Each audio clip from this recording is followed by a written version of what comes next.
اس کا مطلب یہ نہیں کہ باقی دنوں باقی رات میں بات نہیں کرنا چاہیے، ہر روز کرے تو بہت اچھا ہے الحمدللہ، لیکن کئی راتیں جو باقی ہمارے معاشرے میں بنائی جاتی ہے اس کی دلیل کوئی صحیح حدیث میں نہیں ہے۔ شب برات کی حقیقت اور اس دن روزے کے بارے میں سوال کیا ہے کسی بھائی نے، کسی صحیح حدیث سے اس کی فضیلت ثابت نہیں ہے، جتنی روایات ہیں وہ ضعیف روایات ہیں، صحت کے درجے تک نہیں پہنچتی،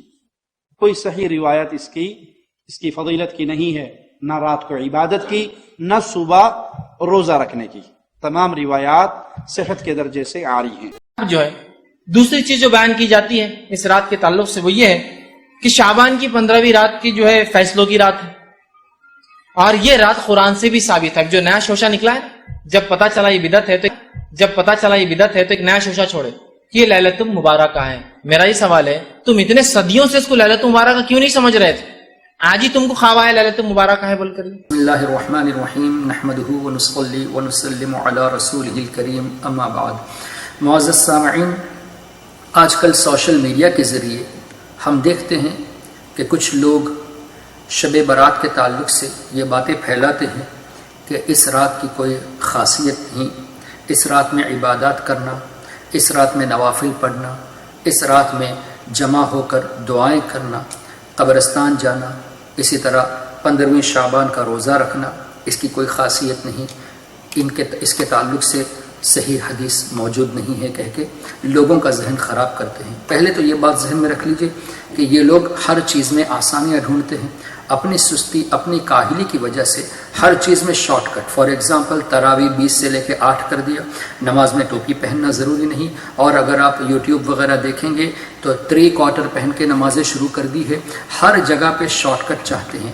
کچھ وہابی تو ایسے بھی ہے کہ زکوٰۃ سال میں 1 مرتبہ نہیں بلکہ زندگی میں 1 مرتبہ فرض ہے، ایسے بھی بکواسیں یہ لوگ کرتے ہیں، صرف اپنی منمانی کرتے ہیں، قرآن اور حدیث کو مسکوٹ کرتے ہیں۔ جب نوافل کی بات آتی ہے، نوافل روزے کی بات آتی ہے تو بالکل صاف کہہ دیتے ہیں کہ اس کی کوئی حقیقت نہیں، اس سے دور رہنا چاہیے، ایسی عبادات نہیں کرنی چاہیے، یعنی ان راتوں میں عبادت نہیں کرنی چاہیے۔ معزز سامعین، اس کے تعلق سے کئی احادیث وارد ہیں،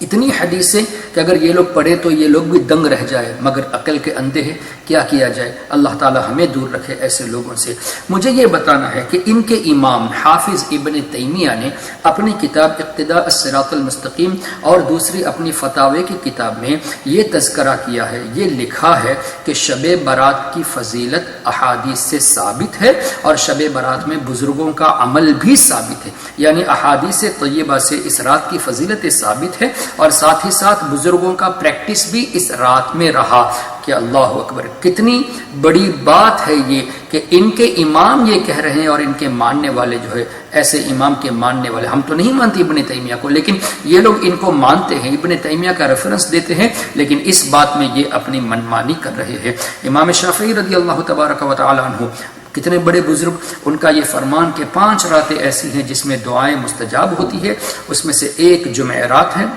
یعنی جمعہ کی رات، اور ایک عید الفطر کی رات، عید الاضحیٰ کی رات، رجب کی پہلی رات، اور شعبان کی 15ویں رات۔ اللہ اکبر۔ تو بزرگوں کا عمل بھی اس پہ رہا، حدیث کی روشنی ہی میں عمل رہا۔ پھر ہم لوگ کرتے کیا ہے؟ اللہ تعالیٰ کی بارگاہ میں مغرب نماز کے بعد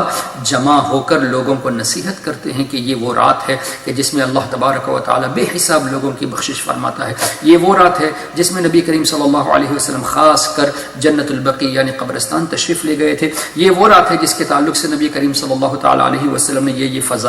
فضیلتیں بیان فرمائی ہے۔ اس کے بعد ہم لوگوں کو یہ بھی نصیحت کرتے ہیں کہ اس رات میں حدیث کی روشنی میں اللہ تبارک و تعالیٰ کے رسول صلی اللہ علیہ وسلم کے فرمان کے مطابق اللہ کی رحمت نازل ہوتی ہے، اتنی قریب ہوتی ہے کہ صدائیں آتی ہے، جیسا کہ حدیث میں ہے کہ روزانہ رات کو تہجد کے وقت آخری حصے میں اللہ تعالیٰ کی طرف سے ندائیں آتی ہے۔ اسی طرح اس رات میں خاص کر کہ کون ہے بخشش مانگنے والا کہ میں اسے بخش دوں، کون ہے روزی مانگنے والا کہ اسے روزی دوں، کون ہے بلا اور مصیبت سے بچنے کی دعا کرنے والا کہ میں اسے نجات عطا کروں۔ تو ہمارے بزرگوں نے ان احادیث کی روشنی میں ہمیں یہ تعلیم دی کہ مغرب کی نماز کے بعد چونکہ عوام رات بھر عبادت میں کم لگی رہتی ہے، تو کم سے کم ان لوگوں کو ترغیب دلانے کے لیے، ان لوگوں کو نیک اعمال کی طرف قریب کرنے کے لیے بزرگوں نے آسان سا طریقہ بتا دیا کہ مغرب کی نماز کے بعد 6 نفل پڑھا جائے، 2 رکعت نفل کے بعد سورہ یاسین شریف پڑھی جائے، اور اللہ سے یہ دعا کی جائے کہ یا اللہ اس نفل اور یاسین شریف کی برکت سے میری عمر کو مجھے تو لمبی عمر صحت کے ساتھ عطا فرما۔ کتنی پیاری دعا ہے، دعا حدیث سے ثابت ہے کہ یہ دعا کی جائے، اور بزرگوں نے ہمیں حدیث کی روشنی میں بتایا کہ دعا کرنے سے پہلے اللہ کی تعریف اور توصیف کی جائے، درود و سلام پڑھا جائے نبی کریم صلی اللہ علیہ وسلم کی بارگاہ میں، اس کے بعد اللہ سے دعا کی جائے۔ تو ہم دعا سے پہلے درود پڑھتے ہیں، تعریف و توصیف اللہ کی کرتے ہیں، ساتھ ہی ساتھ نفل پڑھ کے، نماز پڑھ کے، قرآن کا دل یاسین شریف کی تلاوت کر کے اللہ تعالیٰ سے لمبی عمر صحت کے ساتھ مانگ رہے ہیں۔ کیا یہ بدعت ہو سکتا ہے؟ اسی طرح دوسری مرتبہ میں ہم لوگ رزق میں برکت کی دعا کرتے ہیں، کیا رزق میں برکت کی دعا نفل نماز کے بعد یاسین شریف پڑھ کے مانگنا یہ بدعت ہے؟ پھر ہم جو ہے نا بلا اور مصیبت سے بچنے کے لیے دعا کرتے ہیں، کیا بلا اور مصیبت سے بچنے کے لیے دعا مانگنا وہ بھی نفل نماز اور یاسین شریف کے بعد، کیا یہ بدعت ہے؟ پھر رات کو قبرستان میں حاضری دے کے مردوں کے لیے ایصال ثواب کرنا جو کہ حدیث سے ثابت ہے، اس کو بھی بدعت کہتے ہیں۔ دوسرے دن کا روزہ خاص کر عوام رکھتے ہیں تاکہ اللہ تعالیٰ کا قرب حاصل کرے، اللہ اور اس کے رسول کی رضا حاصل کرے، اس کو بدعت کہتے ہیں۔ اللہ تعالیٰ عقل سلیم عطا کرے۔ پتہ یہ چلا یہ خود تو ان اعمال سے دور ہے،